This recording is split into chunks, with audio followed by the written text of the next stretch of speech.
Untouchable TJ? TJ Friedl is apparently untouchable as the Reds look to improve their team via trade.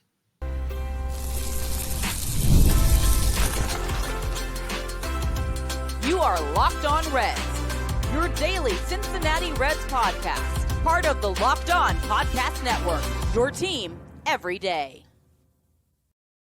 Welcome into the Locked On Reds podcast. Locked On Reds is part of the Locked On Podcast Network. We are your team, your Cincinnati Reds, every single day. And we want to thank you for helping us make Locked On the #1 sports podcast network in the country. Hi, my name's Steve. His name's Jeff. And we are lifelong Cincinnati Reds fans. We're untouchable, too, when it comes to trades in the Reds organization, because they're not going to send us out for anybody. And we have been podcasting about this team for a combined 14 seasons. Glad that you're alongside us here today. On today's show, coming up a little bit later on, Rhett, Lowder and Brandon Williamson can take their time getting back on the mound because of the work that Nick Krall and company have done in building this pitching factory that is Cincinnati. In just a few minutes, we will look at the Spider-Man meme that is JJ Bleday and Jake Fraley, but we will begin with the reports that the Reds are balking at any idea of trading TJ Friedl. That's all on today's episode that is brought to you by FanDuel. If you want to be right in the middle of the action this season, visit FanDuel.com and place your NFL live bets all season long. All right, when it comes to this offseason, Steve, I feel like you and I have talked about who should be untouchable, who is untouchable, and the fact that pretty much nobody is untouchable on this roster. And as it stands right now, it feels like Nick Krall's list is a little bit bigger than ours, because we have now found out, at least according to a report from The Athletic in an article written by Will Salmon and Katie Wu, that the Reds are, quote, they are not entertaining the idea of trading center fielder TJ Friedl. Listen, you entertain the idea of trading everybody. I don't get the untouchable idea. There is nobody, and I mean nobody, and I said it, nobody on this team that is completely untouchable. I mean, in the right deal. Now, there's guys that are going to cost you wrecking your franchise to get them from the Reds, but you listen to the conversation. Of all the guys on that list, I had TJ Friedl nowhere near the list. You know, you look at TJ Friedl for his career, you look at what he's done. You know, he's a career 6.8 WAR guy for the Reds over the course of 5 years. You look at his OPS plus career for the Reds over 5 years, he's 104. He's 4% better than league average. I don't get it, Jeff. You know, if the right offer was made, if TJ Friedl made a deal happen to bring in somebody that could hit for power, you absolutely consider including him in it. I don't understand the stance. It makes me wonder how big this list is for Nick Krall, because if TJ Friedl's on it, there's a lot of other guys that are on it. And I find it hard to believe that the Reds aren't getting some substantial offers for him. Now, hypothetically, if TJ Friedl's involved in a Luis Robert deal, then I really don't hope there's much more in it, but that's probably the case. And it's probably why there have been reports that, you know, the Reds are just not entertaining the idea of trading TJ Friedl. But the name of the game is to get better. And I almost feel as though Nick Krall has this list of, all right, we're going to get better unless these guys are involved. And that cannot be the case. You cannot approach the offseason and have these guardrails set up before you even begin talking to people, because there's probably a trade out there, and I don't know what that is, but you could put TJ Friedl in it and get something back that might even be better than him, might be better than what the Reds have, and might get the Reds closer to a division championship, which should be the goal here. The goal should not be, let's always win 83 games and hope that the Mets collapse and we make the wild card. Like, the goal should be to win the NL Central. And I just don't know that TJ Friedl is the difference in that. Like, my hardest part with this, Steve, like, I love TJ Friedl. He's one of the best guys on this team to root for when it comes to, like, human being wise. But, like, performance wise, I kind of feel like we've seen the top for TJ Friedl. Yeah, we saw the top in 2023 with a 3.6 WAR, with 117 OPS plus. That's where he peaked. Now, I mean, his 2025 wasn't horrible, Jeff. 2.3 in WAR. He played in 152 games. His slash line 261, 364, 378. OPS plus, though, that equates out to just being 2% better than league average. So I think we saw his peak. And at that time, if you recall, I wasn't sold on him. I kept asking you, like, who is he really? Who is the real TJ Friedl? And I think the guy that we saw last season, 2025, is much more a picture of the real TJ Friedl than that guy that was 17% better than league average. From a front office standpoint, from looking at how Nick Krall's doing things and being protective of players like Friedl, it almost feels like, your fantasy baseball league around the office water cooler where you're trying to make the guys like, no, because why no? Well, I just like him. I like him. I like my guy. And this also feels a little Billy Hamilton-ish. Not a guy where there's teams willing to give you something for him, and yet he's a bit of a fan favorite, and ownership / front office doesn't want to trade away a fan favorite, and that's to the detriment of the team. I think that's what it is. And I don't think it's because the Billy Hamilton bit was well reported that was ownership stepping in and saying no. I don't think that this is ownership stepping in and saying no. I think this is just Nick Krall just incorrectly valuing players. And I think it's weird because when you're dealing with rosters of professional sports teams, and it feels like he's coming from a direction of, well, TJ Friedl has been one of the best center fielders that we've had in a very long time. And that is true. But that bar, man, that bar is low. And so if that's the bar that you're looking at, you can look at a lot of different positions and say the same thing on this team. This is true because you can go get outfielders. You go out and you get JJ Bleday, you go out and you get Dane Myers, and you go out and you continue to mismanage this outfield the way that the Reds have for several years. And you can look at this group of outfielders that they've assembled right now, including TJ Friedl, and say, well, look at these guys. They play pretty good defense. They're able to get it done out there. Well, yeah, you've had Tyler Stevenson playing in left field. These guys are pretty good comparatively defensively. But the problem is your entire outfield room, we never did decide how we were going to phrase that, but the entire outfield group is a train wreck. And yeah, you can say that there's some bright spots amongst it, but by and large, the Reds have neglected this entire, the entire group, not just one position or the other, but the entire group. And you don't have to look any further than your most promising guy right now is the dude that was a third baseman a year and a half ago. So you just have to kind of take it with a grain of salt. But I don't understand how in that group of train wreck, you could identify anybody that's untouchable that you don't want to trade. And I think it really does come back to the fan favoriteness of it all. I don't know that TJ's completely untouchable, Jeff. I think that the Reds it probably would be more fair if we just said the Reds overvalue TJ Friedl, and it's not not speaking ill against TJ Friedl, but I think that in this landscape that the Reds have created in the outfield, you would look at TJ Friedl and be like, he's been fairly consistent over his last couple seasons where he wasn't injured, that, he's pretty good out there.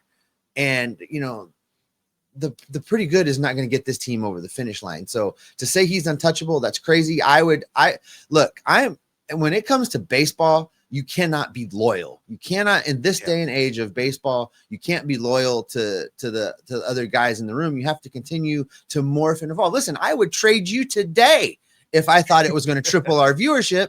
So you just have to make the moves you have to make in order to achieve your goal. And in this case, the Reds' goal, although I don't believe it really is the goal right now, but the Reds' goal should be winning a World Series. And if that is your goal, you keep making the moves you got to make to get there. And if that means replacing TJ Friedl, then you replace TJ Friedl. Yeah, exactly. I don't understand the personal value that the front office tends to place on guys. Like, did they not see that movie Moneyball where, Brad Pitt tells excuse me. I don't know what's gotten into me this first segment here. I just cannot seem to breathe.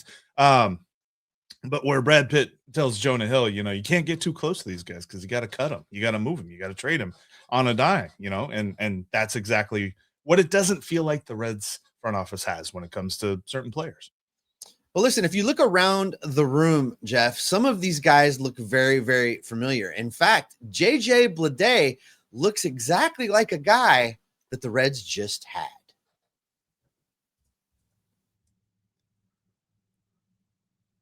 Fridays already feel different during basketball season, and FanDuel is making them even better. Every Friday night before the game tips off, FanDuel gives fans a new way to kick off the weekend with NBA Happy Hour. NBA Happy Hour is your official pregame, a limited time window where special offers drop right inside the FanDuel app before the action starts. Fridays from 6 to 7:30 Eastern have become appointment viewing with NBA Happy Hour. Whether you're looking at Pacers games, Cavs games, whether you're looking at your favorite players all around the country, FanDuel has you covered. Plus, you can still jump in on some great action with college basketball and the Bearcats, and of course, bowl games, at least for a couple of weeks here. You got the Bearcats in the Liberty Bowl, and then the Ohio State, they're doing something too. There's some kind of postseason game that they're in.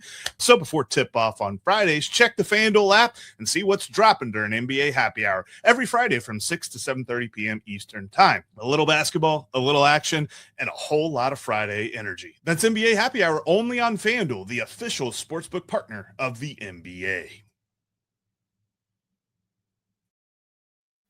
Thank you for making Locked On Reds your first listen of the day. And thank you for making Locked On the #1 sports podcasting network in all the land. You already live your team every day. Now take it up to the next level and go ad free. Join the Everydayer Club today and get Locked On Reds in the audio feed with no interruptions, no commercials, no ad reads. You're going to get access to a members only Discord and so much more. All for just $5 a month or $50 a year. Go to lockedonreds.supercast.com or check the link in the show notes to learn more today. All right, Jeff, it is definitely a Spider-Man meme around here right now. We've been taking a hard look at JJ Bleday, trying to, talk ourselves into being even a little bit excited about this move. And the thing we've been excited by the most is that he's not just being penciled in as a starter, which really starts you off in a bad space anyway. But if you look at JJ Bleday, you look at his numbers, you look at the things he's done thus far in his career, it starts to look very, very familiar. It starts to conjure images of Viking helmets and blonde beards because JJ Bleday is very much a lot. TJ Friedl, Jesus, very much a lot of Jake Fraley. Yes, too much Jake Fraley. And not too much, because like Jake Fraley, he was fine, right? And if JJ Bleday is Jake Fraley, then all right, whatever. But the Reds just let go of Jake Fraley. So why'd they go get another guy? It's exactly like him because, and obviously Jake Fraley's a little bit older. He had a few more seasons under his belt last season, going through last season. But when it comes to JJ Bleday through his age 27 season and Jake Fraley through his age 27 season, the amount of wins above replacement that both players accumulated is exactly the same at 1.1. It's crazy to see that number is the same for two different players or two different trajectories and all this other stuff. In fact, it's not the only similarity with them. One of the other things about them is that their slugging percentages are right there. They're 1 point off through their age 27 season. Bleday has slugged 394 in his career so far. Jake Fraley, through that point in his career, slugged 393. It's crazy to think that as much as things seem to change with this Reds roster, they stay the same. Well, I think it points back to the philosophy that the Reds have for the outfield right now, which is they don't have one. They continue to try to make the outfield in Cincinnati be the island of misfit toys. They continue to try and go out and look and to stumble into that gem that just needs to get into the right situation, that just needs to get 81 home games at Great American Ballpark, and they'll be something special. And they keep rinsing and repeating these guys that are all kind of built the same. They all have tremendous talent. They all have tremendous athleticism. They all at one point in time had tremendous upside, and they all have not realized that potential or that ability. And you continue to do the same thing over and over again and expect a different result. And we call that, folks, insanity. That's the definition of insanity. So the Reds have to do something different, which is why I have not been sold on this JJ Bleday thing from jump. I'm much more comfortable with Dane Myers just as a platoon guy being added to this outfield. I just don't see that this group as constructed right now is anything super special. I mean, we talked about this in show prep. You look at this outfield, it's not very hard. You don't have to squint to see how this plays out right now. If Nick Krall can't go out and find another move, you pencil in Noelvi Marte in right field. Center field becomes a platoon between TJ Friedl and Dane Myers. And in left field, you've got a platoon between Spencer Steer and one of JJ Bleday and Will Benson. There's your outfield. There's nothing there that gets me super excited other than maybe the potential for Noelvi Marte to have a breakout season offensively.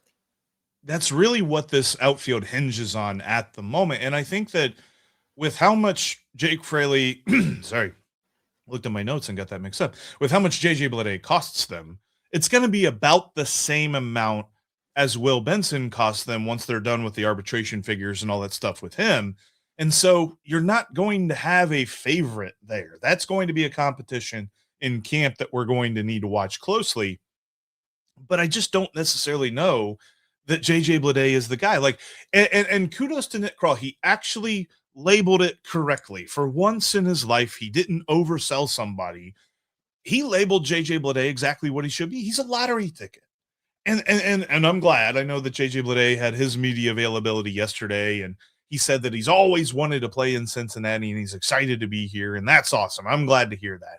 But he's going to have to earn it because he is a lottery ticket at this point. That's how we view him. That's how Nick Krall views him. And I got to believe that's how Terry Francona is going to view it too, as he watches him play each and every day. There's a chance that a lottery ticket hits, but quite frankly, we're not saying that there's a good chance of that. And it's going to be interesting to see how this all plays out. Looking more at that comparison, just for folks' edification, when it comes to Jake Fraley, through his age 27 season, his slash line was 224, 330, 393. That was actually better on base and better batting average than JJ Bleday at this point. JJ Bleday has 215 batting average and a 307 on base. And so with that all together, JJ Bleday's WRC plus for his career is at 99. Jake Fraley's is at 103. The big difference, though, is Steve. And just for the little inside baseball for the everydayers, you guys have no idea how excited Jeff Carr was when Nick Krall started talking about WRC plus when making a case for JJ Bleday than just talking about any of the other regular stats. Yeah. I thought Jeff Carr was going to lose his mind. He's finally got a believer in the Reds front office, I think. We're getting with the times here. No, believer, he's still got to do things, but at least he understands certain ways of evaluating players. But when it comes to the WRC plus thing, like Jake Fraley didn't have like a very, very crazy big season like JJ Bleday had that inflated his, because remember what I broke down with JJ Bleday was in 2024, he had 120 WRC plus, 20% better than league average. But every other season has been so much worse than league average. So how this all plays out, I look at this, and the moment that they signed JJ Bleday, I'm like, looking at these numbers, he looks very familiar to some guys that we've already seen. And I push back on what you said a little bit.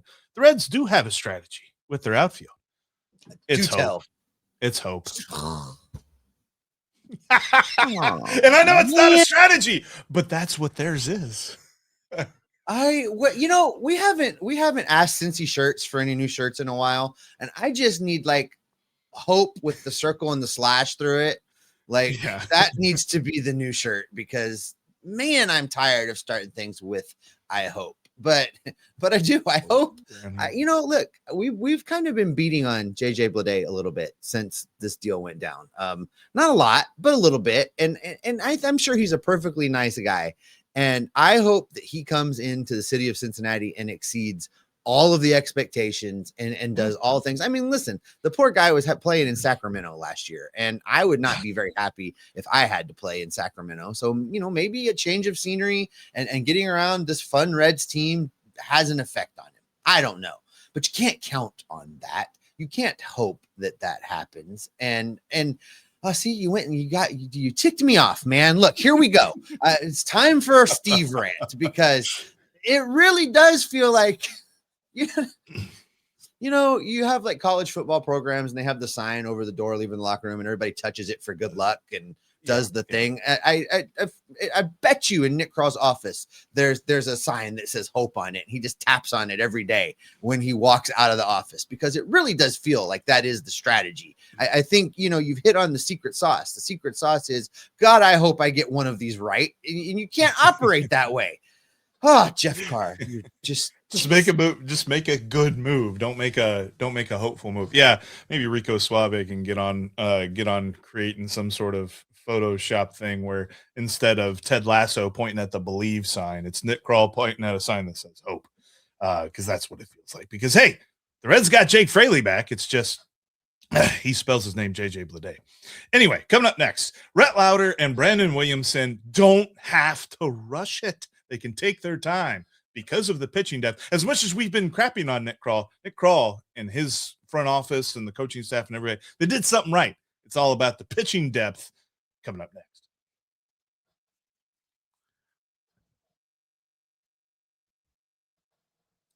If you can't catch us on YouTube, you can always watch us on your favorite podcast or listen to it. It's been a day. We're having a day, Jeff Carr. Watch us on YouTube. You can watch us somewhere else. You probably can. You said, you said the watch and listen. Watch and listen. You've now said backwards. You said our names backwards at the top of the show. People missed you trying to die in segment one because you managed to click the pause button. We're having a day around here.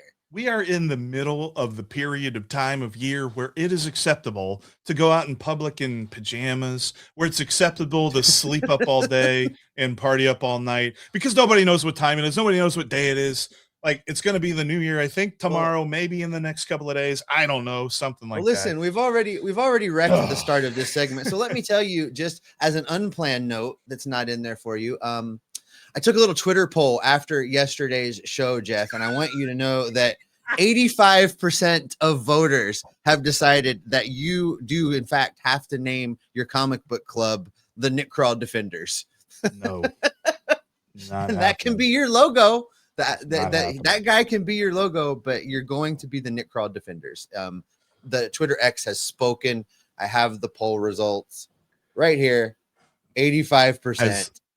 85%, Jeff. 85% of people on X don't agree on anything, and they agree your comic book club should be called the Nick Krall Defenders. I'm also pretty sure that 100% of voters were not in the club. So 100% of voters who are in the club. Save this segment. Save this segment, Jeff. Come on. Yeah. Anyway, we got to save it. Brandon Williamson and Rhett Lowder, they're coming back from a year where they did not pitch for different reasons. Obviously, Rhett Lowder was recovering from Tommy John, and then you had Brandon Williamson had multiple God, I got that backwards too. Brandon Williamson had Tommy John surgery. Rhett Lowder had multiple arm injuries. Steve, we got a lot of pitchers, and they're good. And so we don't have to worry about pitchers who are coming back from injury. They can come back when they need to. That's the bit of thing that I can't mess up.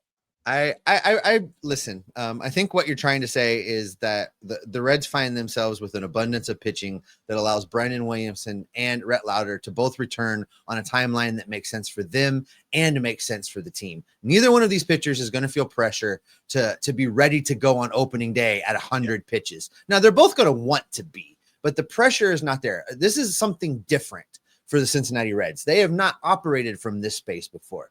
The Reds would get a decent player back from injury in previous years, and because of the lack of depth, they needed that guy to be ready to go. That guy's already penciled in the rotation. In the case of Brandon Williamson, he may not be penciled in the rotation at all. He could find himself as a starting pitcher in Louisville. He could find himself in this Reds bullpen as a long man because of the depth of the pitching staff.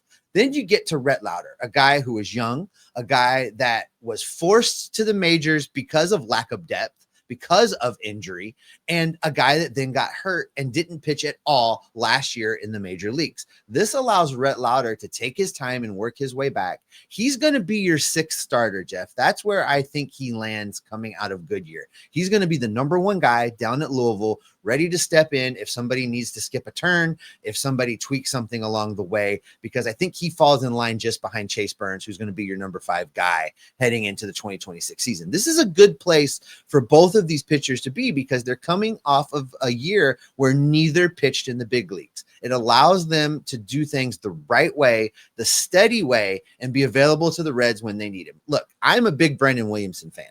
I've liked Brendan Williamson from the time they called him up. And at the time they called him up, I talked about how he wasn't quite ready for prime time, but I love the fact that he was going to continue to develop at the major league level, working directly with Derek Johnson.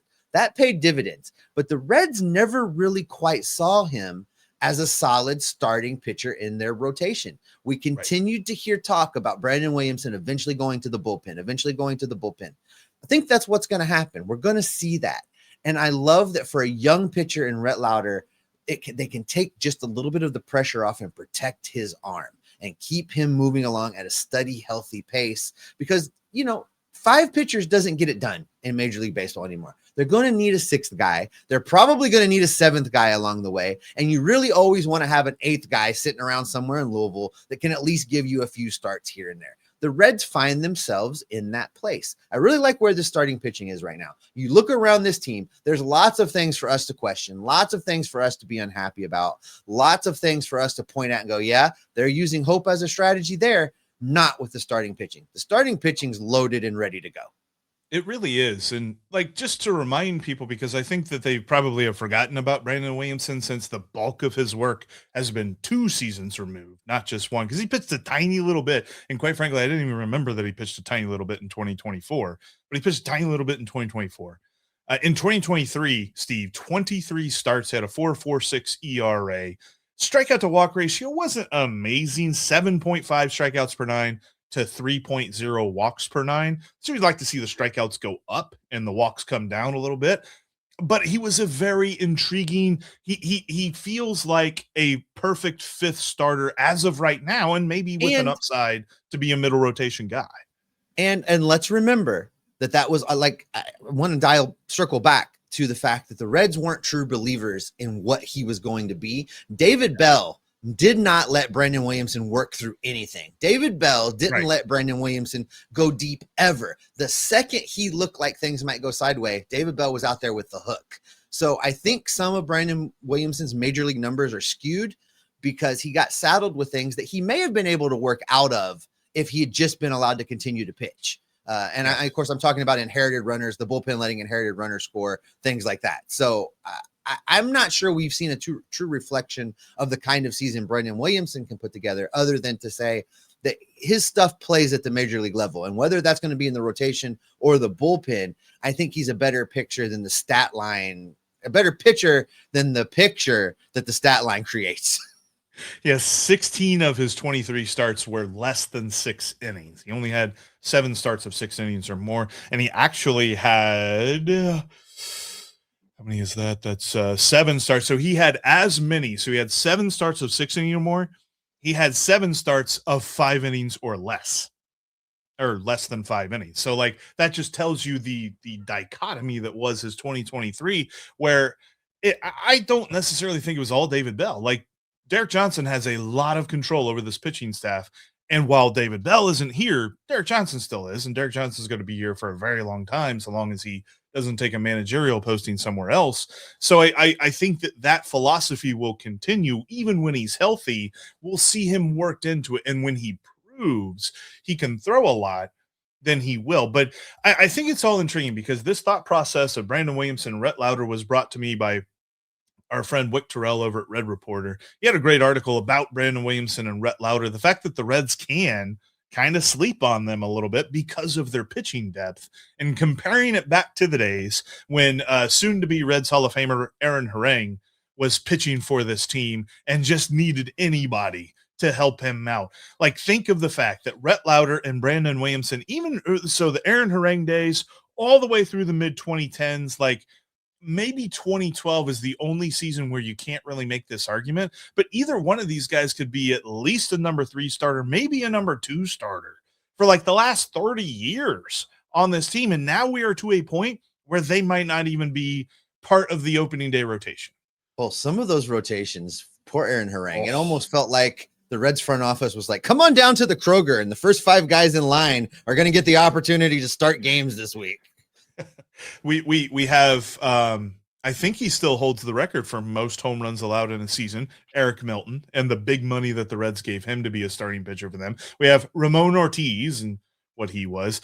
And if anyone, and by this point, we might still have some folks in the comment section that will remember this guy, but if anyone remembers Elizardo Ramirez, please drop your favorite Elizardo Ramirez memories in the comment section, because that was a guy that started a lot of games for them too. That was something, because he broke that down the year, I think it was 2025, or 2005, whenever Aaron Harang had a WAR above 5, and it was like his best season of his career, and the rest of the rotation combined had negative 3.5 WAR.